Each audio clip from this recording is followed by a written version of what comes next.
If you've been experiencing treatment-resistant mental illness, then we need to have a chat. I firmly believe that most mental illnesses are rooted in spiritual illnesses, meaning the depression that's not going away with therapy and antidepressants is not because you are inherently broken or that there's something wrong with your brain. It's actually because the root cause is not mental, it's spiritual. And as somebody who is diagnosed with depression and struggled with suicidal ideation for over a decade, I'm here to tell you what I've learned and how to truly start healing rather than just managing your symptoms. If you're new here, welcome. I'm Jen Sway. I'm a certified hypnotherapist and spiritual guide, but I'm better known as the Soul Whisperer. I'm here to help you remove all the fears, doubts, and resistance that's getting in the way of you being your true self. Depression is suppression. When I look back at all the times that I've been most depressed in my life and when I was diagnosed with depression, something that was chronic, something that was just like the way that I lived, it wasn't just a mindset that I had. It wasn't just a neurochemical imbalance in the brain. In fact, you can actually see how neurochemical imbalance is just a theory. It's actually not proven because the only way to look at the neurochemical levels in your brain is to actually look into your brain. But we're not doing that. Now, when I look back at all the times that I was most depressed in my life, I was definitely suppressing a lot. I was suppressing who I was, what I wanted. I was suppressing my truth. I was hiding a lot of parts of myself that I felt like we're not going to be accepted or we're going to be judged. Everything from being in high school and really liking things like astrology and tarot and being very curious about spirituality, but feeling like I could not actually let anybody know. I couldn't even let myself dive into learning those subjects because I saw other people getting made fun of for it. I saw people being ostracized for it. I saw people really discounting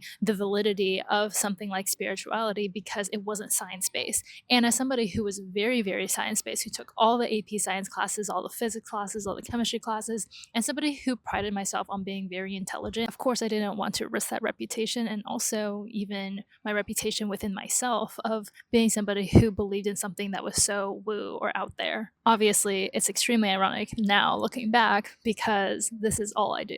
This all to say one of the core roots of depression is going to be the suppression of your creativity, the suppression of your life force energy.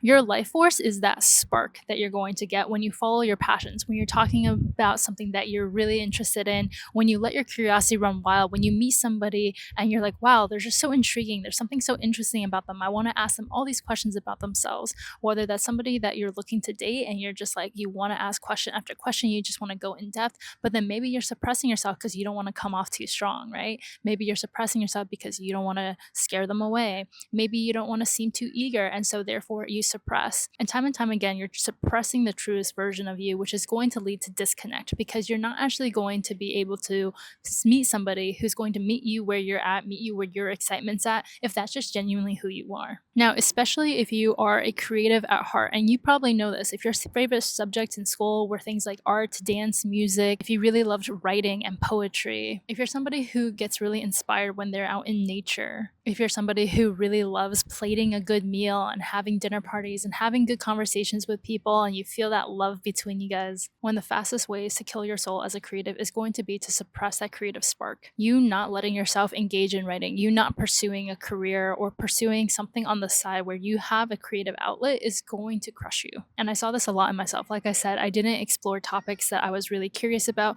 but it also even showed up where I saw a very stark transition between middle school and high school, where that's where my depression had gotten really, really bad. That's where I had a lot of suicidal ideation come up. And it wasn't simply the traumas that had occurred outside of my life, but it was the trauma that I was putting on myself, the suppression that I was putting on myself, where something like loving theater was not going to be allowed or tolerated anymore in high school because I had to start being serious. I remember I stopped watching TV after sophomore year because I was becoming a junior. I need to really focus on SATs, ACTs, getting good grades, getting into college, and so I shouldn't be distracted, and I didn't let myself watch any TV. I distinctly remember my 8th grade writing teacher telling us that we should really enjoy writing this last creative paper that we were assigned with because starting in high school, we weren't going to be able to have that ability anymore. After middle school, she told us how all of our writing was going to be argumentative. It was going to be 5-paragraph essays. It was going to be writing that was for a specific purpose, more academic or more analytical and not so much creative. And so we really, really needed to savor this last assignment. And that stuck with me through all these years, that one thing that my 8th grade writing teacher told us, because I felt a part of me literally die.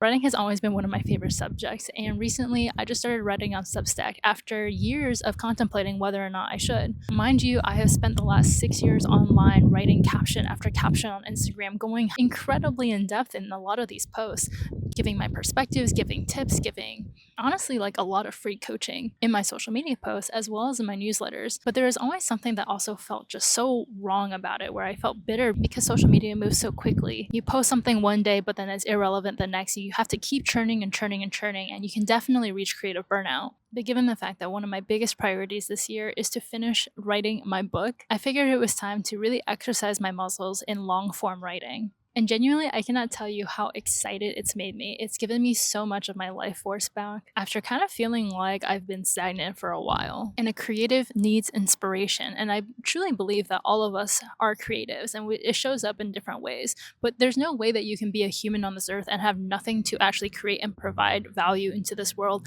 something that you want to steward into the world, whether it's a project or, if you're a programmer, if you're a designer, right? Like, there's so many different ways that creativity comes out through the world. It doesn't have to be through like painting and through writing. It can be through your code. It can be through mechanics. It can be through engineering. But there's something about your own ingenuity that wants to come through you, and you need to allow yourself to explore them. Even if it's not going to be understood, even if nobody sees it, it has to be for you. Inspiration is a really great place to start with this. I know for me, The Fourth Wing was a huge part of that. My sister had recommended me this book. She said it was like the best fantasy book that she's read since Twilight, which is huge because it's been so long since we've had a good fantasy series.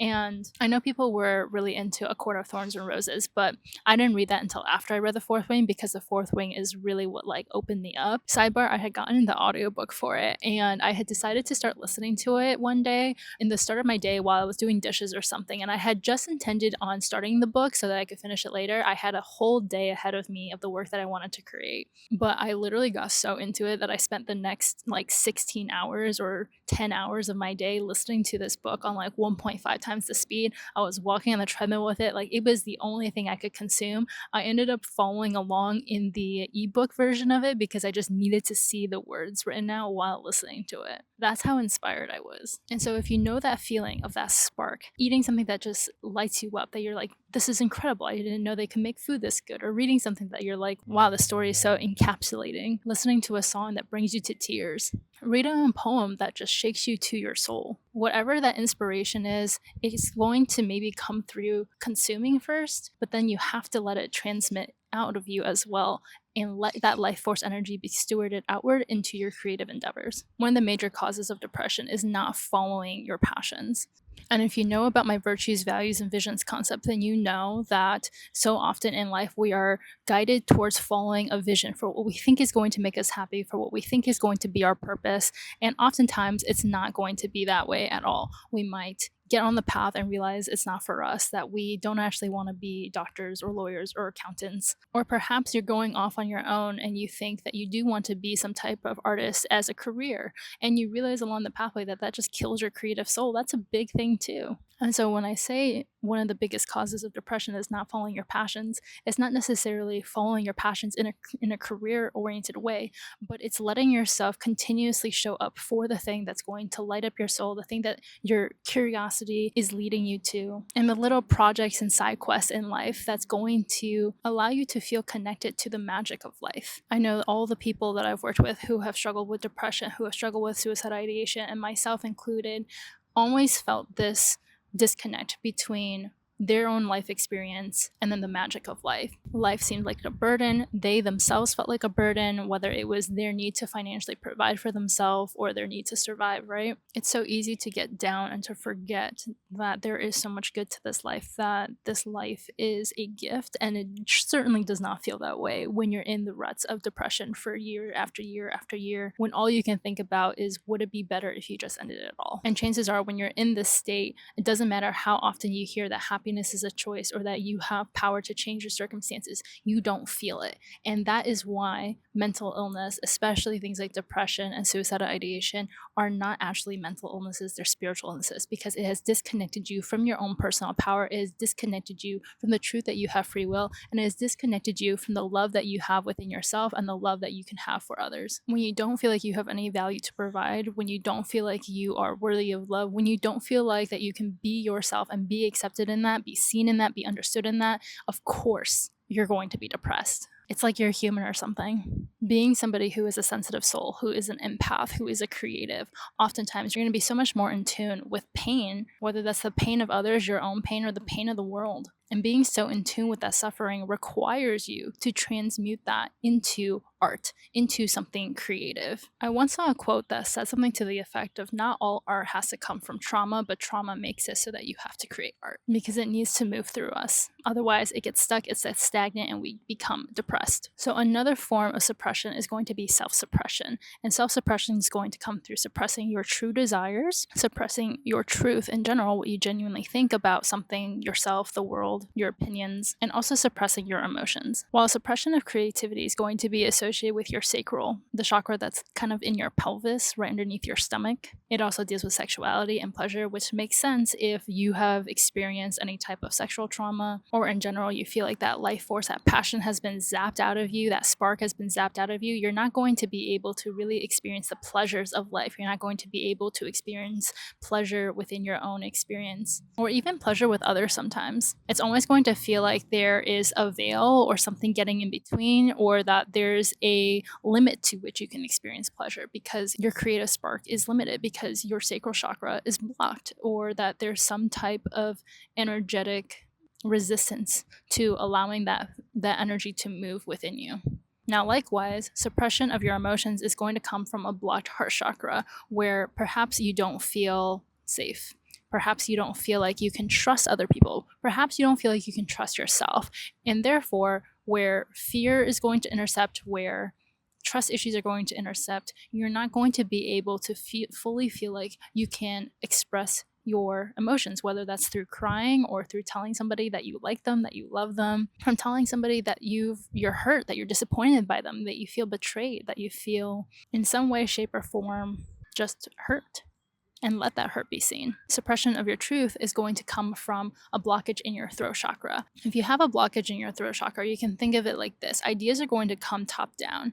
And if your throat chakra is blocked, you're not going to be able to speak out the thoughts that you have, the ideas that you have, the opinions that you have. I see this a lot with creatives, entrepreneurs who want to be able to express themselves, be on cameras, show up on social media, and speak upon the beliefs that they have, the ideas that they have, their services. And whether it's a fear of being canceled or a fear of speaking their price because they don't want to be judged for how much they're pricing their services are at, there's this blockage in the throat. And just as energy can move top down, it can also move bottom up, right? So you kind of can think energy, ideas, transmissions, downloads, all coming from God, the universe source energy, right? So from the sky coming down. And then you can also think of energy moving through earth, through nature, through the body up. So that could look like speaking up when you are in pain, right? So many people, especially women, will minimize the pain that they're experiencing in their physical bodies, will minimize the pain that they feel in their heart.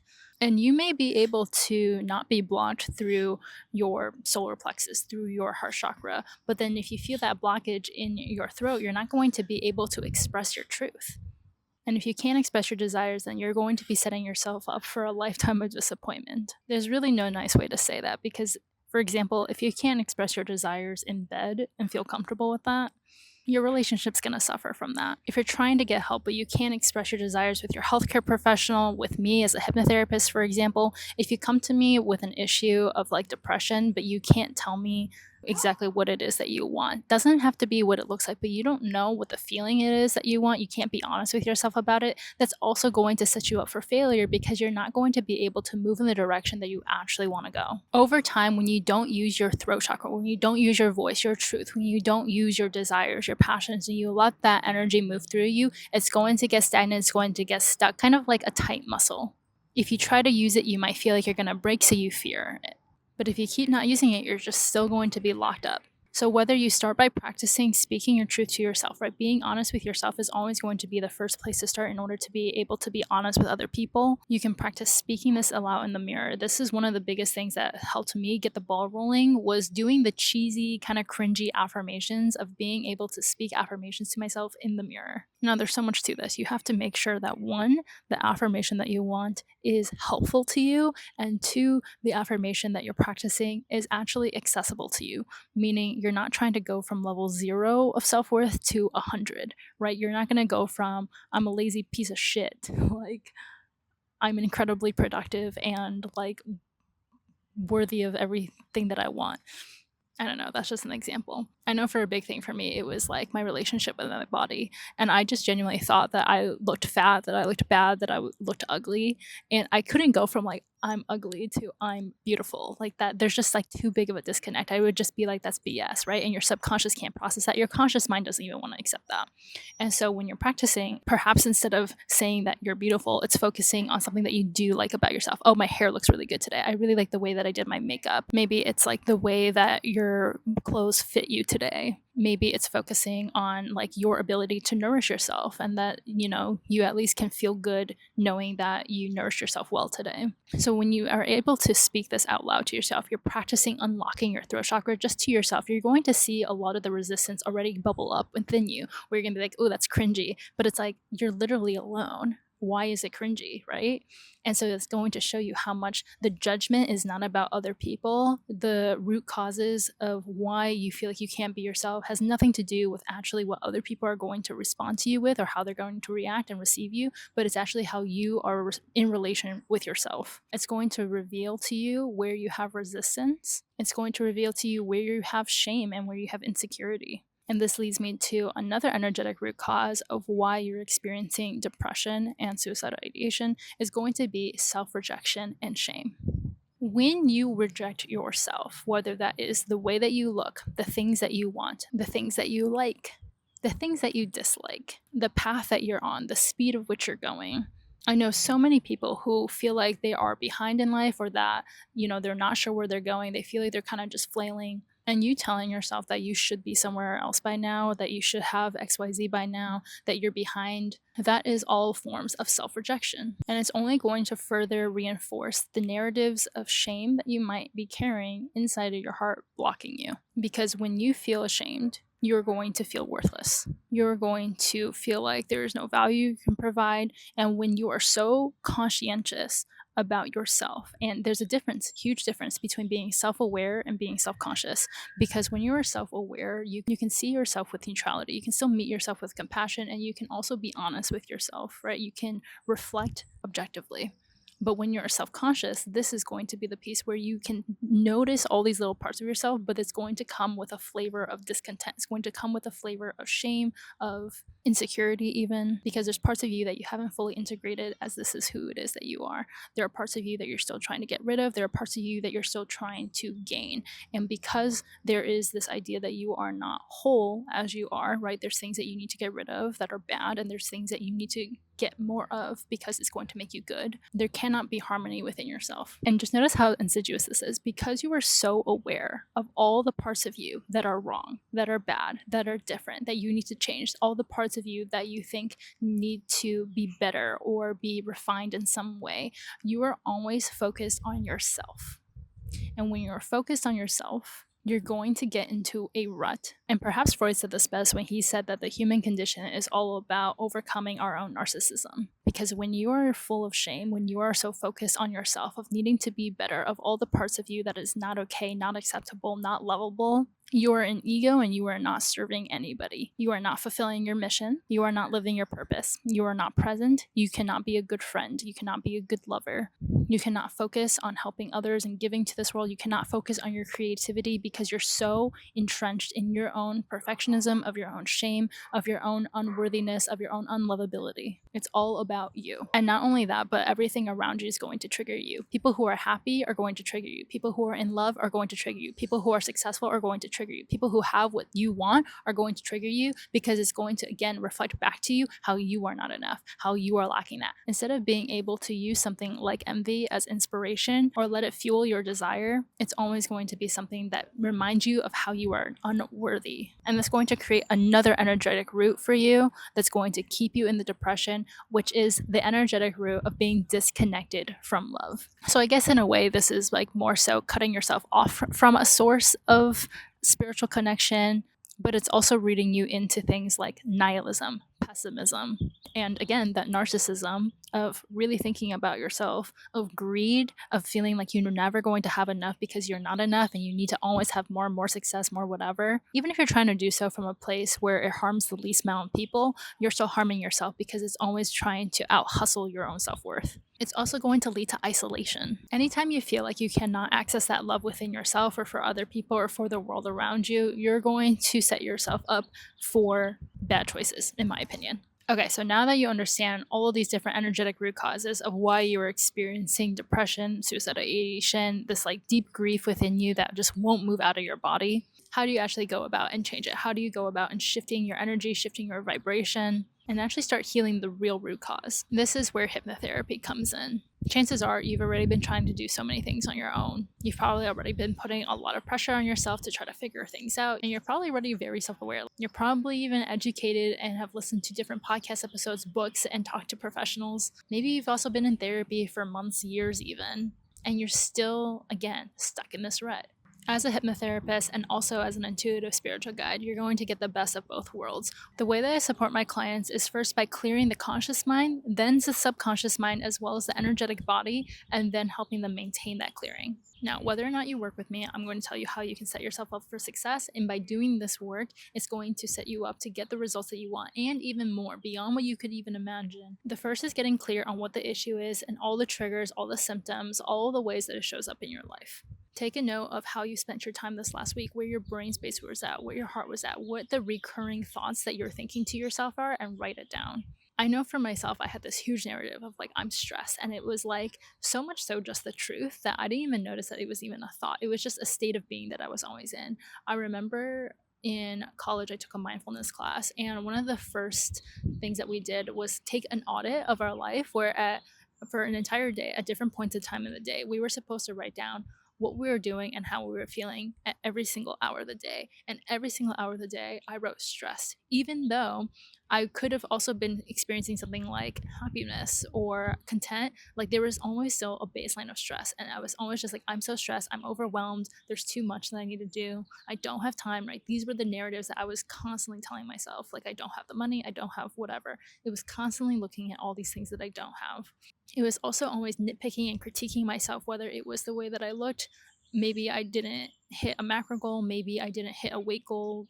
It was so much overthinking, and just getting clear on where your energy is going, where your attention is going to be so helpful in figuring out what you want to shift. So if you're doom scrolling, if you're just spending your days binging Netflix, eating ice cream, if you find yourself constantly talking to friends and only complaining about things that are bad in your life, you're constantly talking about how there's nothing good that's happening.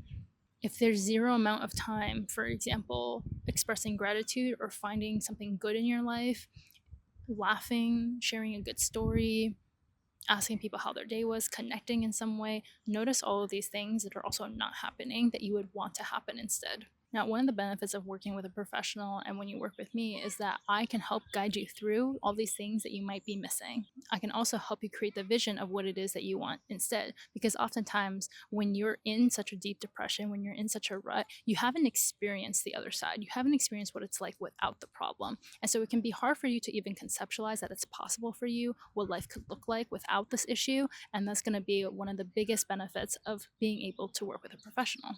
Now, I start everyone with a coaching session that helps prepare them for hypnosis. And not only does it help prepare them for hypnosis, but it's also a guided call that I can intuitively tune into their energy and help work out the kinks. Remember when I said that one of the root causes is suppression of not being honest with your desires and also not following your passions? Well, this is where this comes in. I had a client who came to me with business and money blocks, and her big goal was that she wanted to make $1 million in her business. And when we were talking through what she would want to get out of hypnotherapy, one of the things that she said was that she wanted to be able to really believe in herself, believe that it was possible for her to make $1 million in her business. And while this sounds really good, right? This sounds like something like, yeah, of course, we want to be able to help people believe in themselves. You want to have that self-worth that you can make that happen. I was like, okay, there's something else going on here though, because why do you need $1 million? Why that number specifically? And when I asked her why 1 million, she didn't have an answer. Because so often when you have these specific number goals, it's not because you actually looked at your lifestyle and your expenses and all the things that you want to steward the money towards. It's because these numbers represent something to you. It's because society has deemed that if you are a millionaire, then that means that you are successful, that you are safe, that you have made it, right? It means that you've proved to yourself that you can do this, and you've proved to yourself that you're legit, and you've proved to everyone else that you can do it and that you're legit in whatever it is that you're doing, right? It's not because you actually want that amount of money.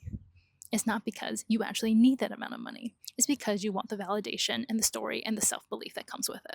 So when I was able to point that out to her, it was an aha moment, because here she was struggling so much, feeling like she was a failure, feeling like she needed to do more, questioning whether or not she should leave her physician practice so that she could pursue this thing full time and to go all in on it, when in reality, that's not what she really wanted. In reality, she didn't really like entrepreneurship that much. It was a lot of work, because here's the thing. Entrepreneurship, definitely not for the faint of heart. Do not really recommend it, to be honest, unless you are extremely passionate about what it is that you're doing. And especially in her role where she's already helping people, she can easily transfer her coaching skills to her patients to help them have a better quality of life without needing to build a whole other business and hustle and hustle and hustle. Especially being a mom, it wouldn't be sustainable for her nervous system as well as her energy to actually focus on those things. What we landed on in this one session was actually that what she really, really wanted and what was blocking her was her inability to feel safe, to be herself, to trust herself, and to truly be seen for who it is that she is. And the results were incredible. You can go read more about her story on my site. After our work together, not only did she feel more confident in herself, more safe and secure in herself, that she was able to stress way less and release so much, have so much more energy back, have so much more mental space back to just focus on herself, her kids, her practice. When she let go of feeling like she needed her business to work at a certain level in order to be valid, in order to be enough, she unlocked this part of herself that had been kept hidden, that she loved to sing, and she started singing again. It brought her so much more joy. And this is an example of you don't even know what to ask for.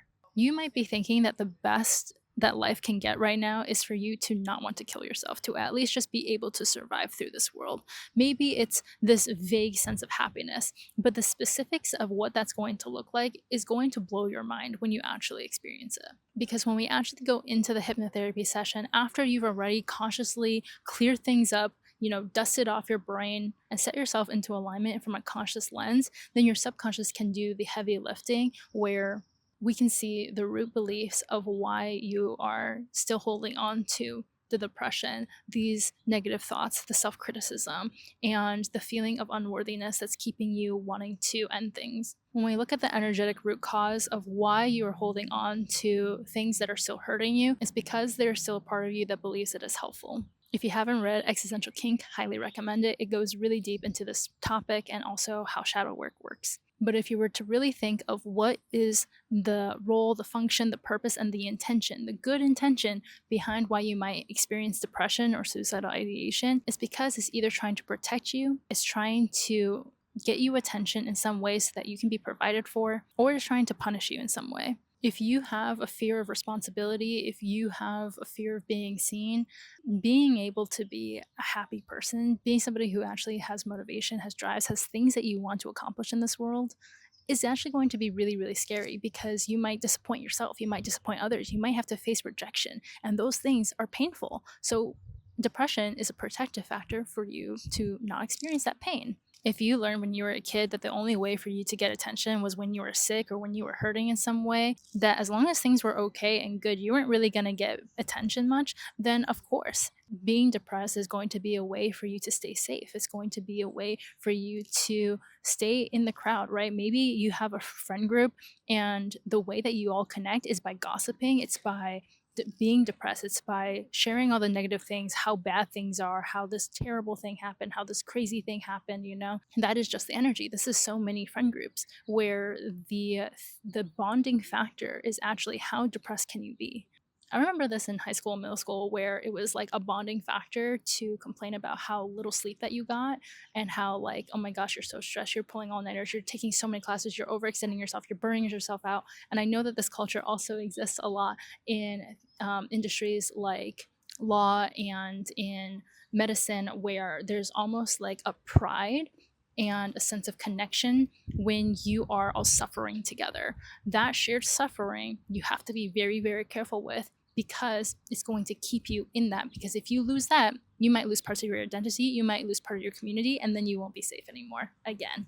Maybe you're experiencing all this negative self-talk, and when you express it to a friend, that's going to be the time where they remind you that, no, you're good enough, what are you talking about, you're so cool, whatever, right? You're getting this praise from them, and that's the only time that you're really getting that praise. And lastly, this intention to punish you. Why the hell would your subconscious want to punish you? Here's the thing, when these traumas happen when we're a kid, whether it's a micro trauma like somebody making fun of us, or macro trauma where we feel like we did something bad and we deserve to be punished. For example, if you were to have accidentally hurt somebody, right, you were maybe being really, really happy and excited and rowdy, and you accidentally knocked somebody onto the ground because you weren't looking at where you were going, you were running around, you were so happy, you were so excited, and then they broke their ankle, for example. You might have blamed yourself and believed that happiness is a bad thing, that if you're too happy, if you're too excited, you can hurt people. So it's punishing you now by putting this upper limit on how much happiness, how much excitement you can experience, because you don't want to hurt anybody else, right? It's there to punish you. And obviously, as an adult, you can look back at those situations if you were to remember them, which is what happens in hypnotherapy. You see these situations and you're just like, you know, your conscious mind is still there, but your subconscious is online to be like, oh, wow, yeah, no, that's not me, that I don't have to hold on to those beliefs. It's actually safe to let those things go. And it's really interesting to see, because in these situations in which you're holding on to something that is unhelpful to you, that is hurting you right now, something like depression, and the root cause of it might be to punish you, you get to see so much relief, so much weight be released, because you no longer have to hold on to this shame and this guilt that you have been subconsciously holding on to for decades. I think one of the craziest things for me as a hypnotherapist is having worked with clients who are in their 40s, 50s, and 60s who have literally been holding on to these stories, these past traumas, these parts of themselves that feel ashamed, these parts of themselves that feel guilty, these narratives that have just been hurting them and holding them back their entire lives for literally like decades and decades, finally be released. And I so do not want this to be you. And if this is you, that's okay, right? But rather have it be released now than have to go another year with them, or even like another 3 months with them. Like, life is way too short to be walking around being blocked and being governed by these beliefs and these subconscious pains that, you know, are not allowing you to fully enjoy life and fully be yourself. It's just not worth it. Now, I really want to note to you that this is not just mindset work, right? We're going to go back and find these parts of yourself, these narratives that were creative, the pains that were unfelt, and release all of that. But we're also going to reframe it. We're also going to release it out of your brain and then bring in the new beliefs. And this is part of that first conversation that we have. In the conversation that you can have with yourself is getting very clear on what it is that you want to experience instead. Because your brain does not do well with words like, don't do this. If you say like, I don't want to be depressed, or I don't want to have suicidal ideation, your brain doesn't have anywhere else to go, because the big trigger words that create some type of picture in your brain or some type of like visceral feeling is going to be the words depression and the word suicidal ideation, right? It has a very clear picture of what that looks like and what that feels like, and you're just going to continue perpetuating it. So instead, you need to be able to create an as visceral or more visceral feeling or picture in your mind of what it is that you want to experience. Things like being able to wake up feeling calm, feeling present, feeling happy, thinking about how things are going to go your way, being somebody who naturally asks like, what if things go well, or what if things go better than what you could imagine, rather than asking, what if things go bad?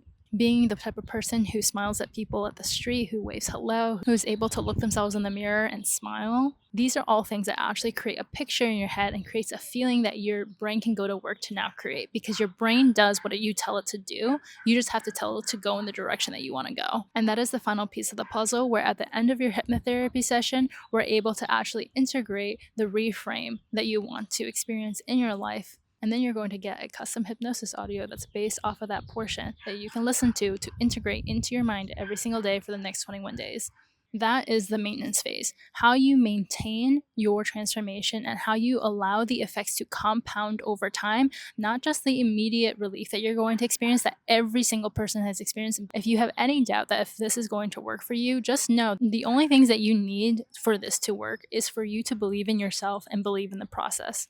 And ideally, you trust me too. That's a big part of it. But as long as you have those things, you believe that there is a possibility that you can change, you will change. I do all the heavy lifting, so you don't have to even think about it. Hypnotherapy is one of those things that, again, I just feel like you cannot do by yourself, because you really need that guide to fully release and let go and then to heal and transform. But if you can trust me to hold space to do that for you, trust me, I will show up 110% and do that work for you. The only final piece that you're responsible for is that maintenance piece. Listening to this audio on a daily basis as often as you can, clearing out your energy field and reinforcing the new neural pathways, the new beliefs into your subconscious, so that genuinely your transformation and everything that you want is automated.